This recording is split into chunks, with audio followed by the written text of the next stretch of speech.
Assalamualaikum warahmatullahi wabarakatuh. Saat ini saya sedang berada di Desa Dayeuhwangi. Di sini saya menemukan sebuah rumah yang berada di tengah sawah, dan di sini sepenuhnya terlihat hamparan pesawahan yang sangat luas, dan di situ di belakang saya itu ada jalan yang menghubungkan dari Cikapundung ke Simpur, Desa Dayeuhwangi. Oke, seperti apa penampakan rumah sederhana yang sangat nyaman ini? Ikuti terus perjalanan saya di channel YouTube Umang Umang Desa.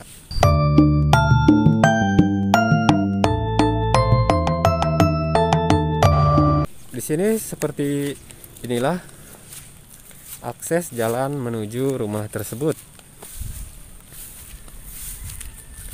Hanya ada jalan setapak yang mungkin kendaraan roda 2 pun akan kesulitan untuk bisa sampai ke lokasi rumah tersebut.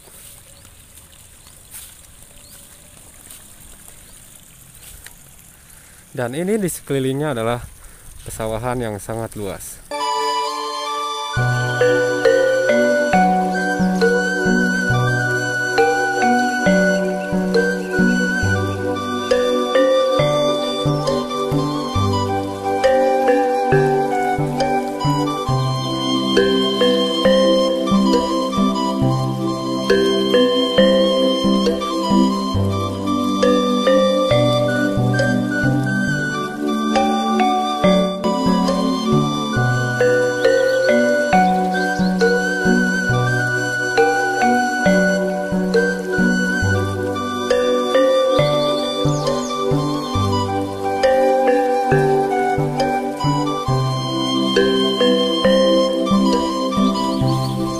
Masuknya kita langsung berhadapan dengan kandang ayam, dan itu dia di sana rumahnya. Oke, kita lanjut.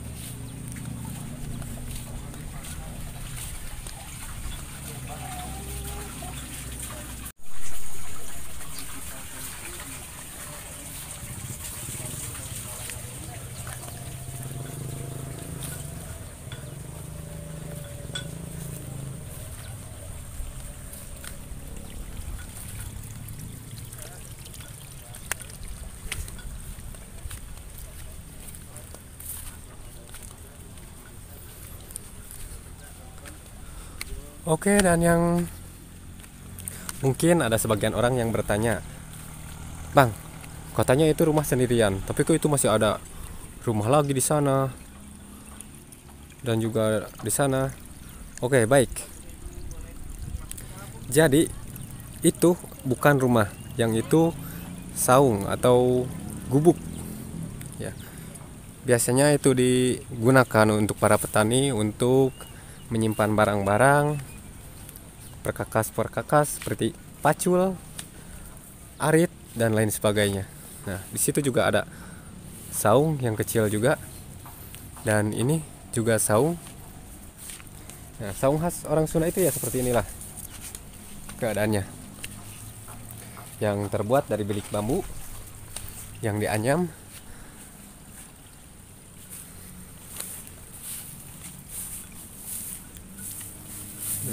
Sepertinya yang punya saung ini sedang tidak ada, tapi kita bisa lihat di sini. Di sini ada supa suung kotok, atau bahasa Indonesia jamur. Berarti ini saung itu masih digunakan oleh petani ketika dia hendak bercocok tanam atau sekedar melihat-lihat sawahnya atau merawat sawahnya. Dan di belakang saung ini pun bisa kita lihat ada balong kecil atau kolam ikan. Ya, tapi sayang sekali di kolam ini tidak ada ikannya. Oke, seperti inilah penampakan saungnya. Oke, Oke, dan barusan kita sudah mereview saung yang ada di sini. Sekarang kita kembali ke topik. Topiknya adalah rumah di tengah sawah yang sederhana namun sangat nyaman. Baik, kita langsung saja review rumahnya seperti apa, senyaman apa ketika kita berada di rumah ini. Oke, ikuti terus perjalanannya.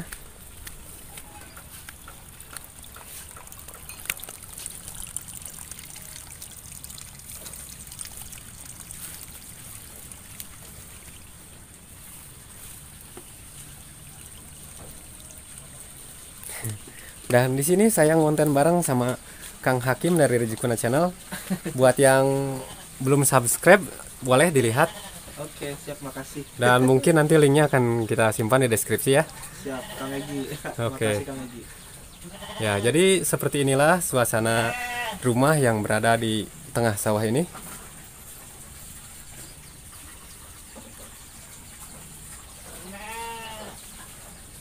Oke, ayo kurang review dulu. Enggak. Ilegen. Ya. Pertama-tama mari kita menuju ke ujung barat. Di sini ada kandang domba. Ada 1, 2, 3, 4 ekor domba di sini. Ya.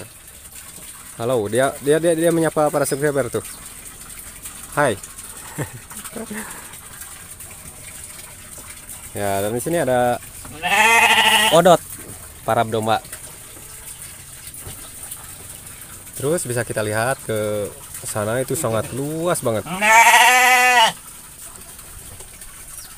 Itu pemandangan yang bisa merelaksasi otak dan pikiran agar kita tetap tenang dalam menghadapi kenyataan yang begitu. Sudah, jangan terlalu dibahas. Dan kemudian di sini ada toilet, atau mungkin orang-orang Garut, Tasik itu menyebutnya ini pacilingan. Dan kalau di sini namanya itu pancuran. Airnya sangat menggelokok sekali, sangat gede banget. Dan di bawahnya ini ada kolam ikan yang ikannya banyak banget. Wah, banyak banget guys. Ini kalau hidup di kampung itu kita jangan takut kelaparan gitu. Karena kalau kita nggak punya lauk buat makan, nah, kita bisa langsung ngeduk atau mancing di sini. Ini dia kolamnya.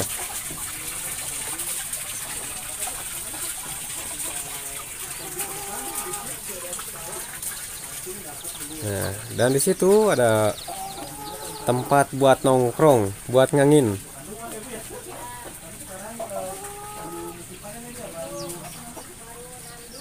Dan tepat di depan rumah ini ada parit yang terhubung langsung ke kolam ikan.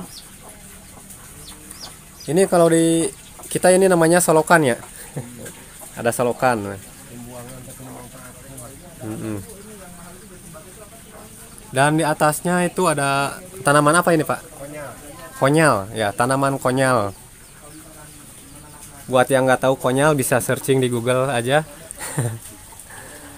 Dan juga ada buah naga, tapi naganya masih terbang ya. Jadi belum ada buahnya. Nah. Dan di depan rumah ini dimanfaatkan untuk menanam tanaman-tanaman seperti seledri, itu non laja, jahe, jahe. Terus ada cengek juga tuh, atau cabai rawit. Sekarang cabai rawit lagi mahal, itu 5.000 seplastik kecil. Jadi kalau hidup di kampung itu kita nggak harus semuanya tuh nggak harus beli gitu. Kita bisa manfaatkan di halaman rumah itu untuk menanam. Pak Hardin. Ibu nanti ibu Ida, ibu. Coba Bapak ngobrol sama si Bapak, Yos. Oke, dan sekarang kita sedang berada di dapurnya. Nah, di sini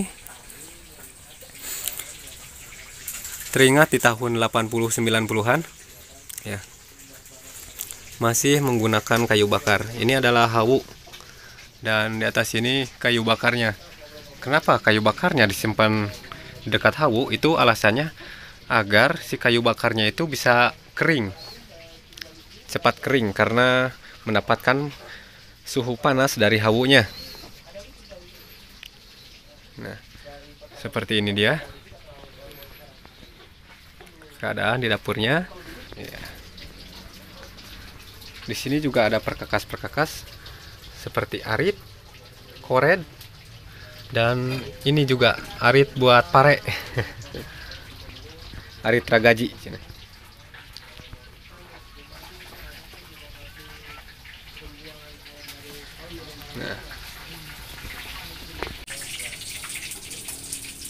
Nah, dan di sini ada si ibu yang punya rumah. Iya, Lagi masak ibunya.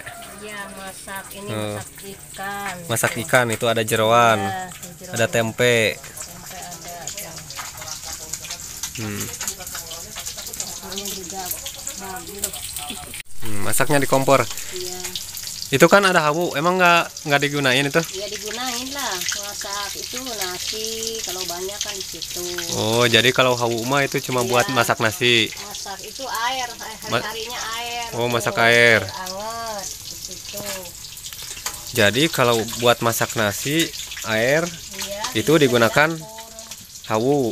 Nah, kalau buat masak ikan atau rencang sangu gitunya, pakainya kompor aja. Soalnya itu nggak terlalu lama gitunya masaknya. Kalau di kompor itu. Butut komporan.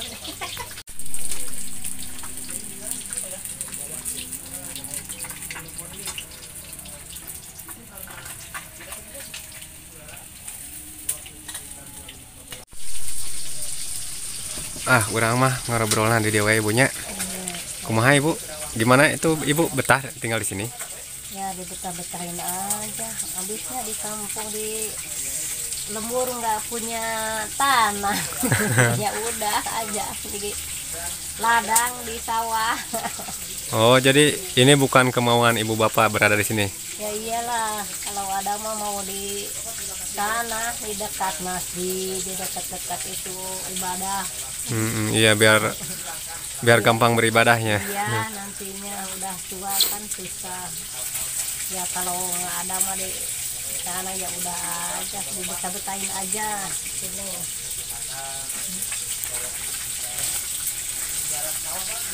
Ya terus katanya dengar-dengar ini bukan tanah punya ibu ya? Saya bukan lah punya saudara. Oh, jadi ini tanah punya saudara. Iya. Terus gimana ini sistemnya nyewa atau gimana? Enggak lah Enggak. itu aja ya. Jadi sama saudara teh suruh Ikut tempat. aja ikut numpang gitu. Oh iya. Ngurusin ini sawahnya sawah saudara kan. Oh, jadi saudara itu punya sawah di sini. Iya. Terus si ibu yang ngurusin sawahnya di sini. Ngurusin numpang makan numpang tidur. Numpang makan numpang tidur aja di sini. Nah, harapan si ibu untuk kedepannya gimana tah? Ya kalau ada ya mau di ya campur sama orang lain mau seperti orang lain lah hidup. Jangan seperti sekarang gini sekarang. Susah sekarang kan kayak apa tuh diamnya di gubuk kurang layak kalau menurut orang punya gitu. Kalau ada mah ya mau ya, sama orang lain sama gitulah. Punya rumah punya biasa tuh kumplit ada WC ada apa itu kan WC. Kalau keluar takut kalau malam-malam takut ada orang Jahat gitunya. jahat iya. Tapi nggak takut kalau misalnya ada juri gitu kan ya? Iya ya enggak lah ya takut juga ya udah aja diituin aja kalau mau keluar tuh mau buang air mau ngapain ya udah berdua aja bangunin bapak kalau nggak mau sendirian, kadang-kadang takut. Namanya juga manusia, ya takut. Jadi si ibu tinggal di sini berdua aja sama si bapak. Iya, anak-anak udah pada keluar.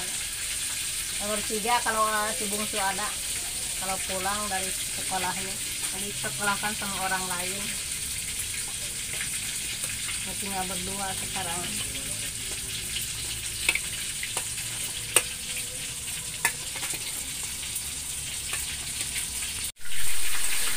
Oke, jadi harapan si ibu itu inginnya hidup layak, bertetangga, itu berkumpul di kampung yang banyak masyarakatnya ya.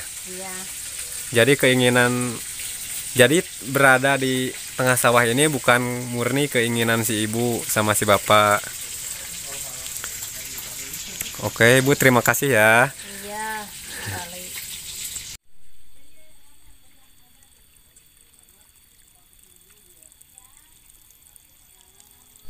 Oke, dan sekarang saya sedang berada di belakang rumahnya Bapak Hardin. Ya. Di belakang rumahnya kita bisa lihat pohon jambu yang mungkin sebentar lagi buahnya akan matang. Ya, ini masih kecil-kecil teman-teman buahnya itu. Nah, jadi kalau hidup di kampung itu kita nggak kesulitan untuk makan. Di sini kita misalnya kalau ada tamu terus jambu ini sudah matang, nah, kita bisa gunakan jambu ini untuk menjadi apa itu namanya, hidangan. Nah, dan di sini juga ada pohon selong. Ya, bahasa Indonesianya apa ya selong itu? Pokoknya yang kayak petai itu yang kecil-kecil tuh. Nah, ini juga bisa dibikin untuk lalapan. Untuk lalapan dicuel ke sambal goang. Ya, sambal goang itu sambal yang cuman dikasih garam, cengek, sama pecin.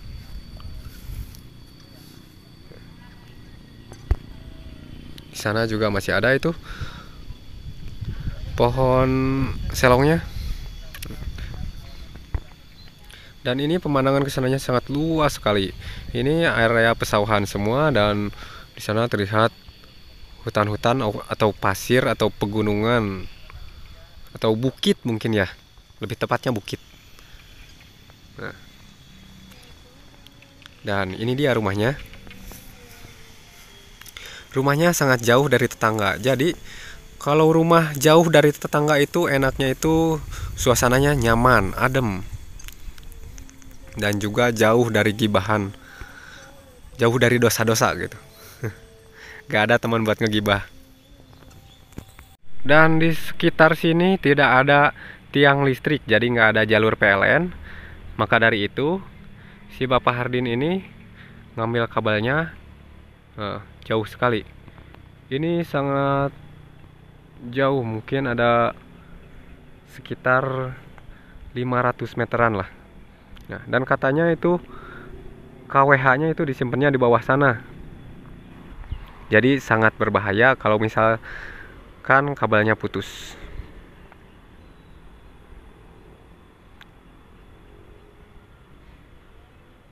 Oke, ini di sekitar rumahnya itu pesawahan semua. Dapat kita lihat ada orang yang sedang berjalan di sana. Itu sedang ngurek belut, teman-teman. Nah, lagi ngurek belut di sawah. Dan kebetulan ini pesawahannya sedang baru aja ditanam. Jadi biasanya kalau padinya belum terlalu tinggi itu suka banyak belut, suka banyak yang ngurek di sini. Nah, dan ini di tangkal selongnya juga kita bisa lihat ada pohon buah naga. Nah, ini ada buah naga di sini. Saya kaget di sini karena ada belalang atau congcorang. Nah, congcorang. Ini buahnya sudah lumayan gede. Tapi cuma ada satu ya. Oh, ada dua. Nah, itu dia. Kalau kita beli buah naga itu harganya berapa per kilo? Tapi kalau di sini ya asal rajin mau menanam apapun bisa tumbuh dengan baik sempurna karena tidak kekurangan sumber air dan sumber daya alam.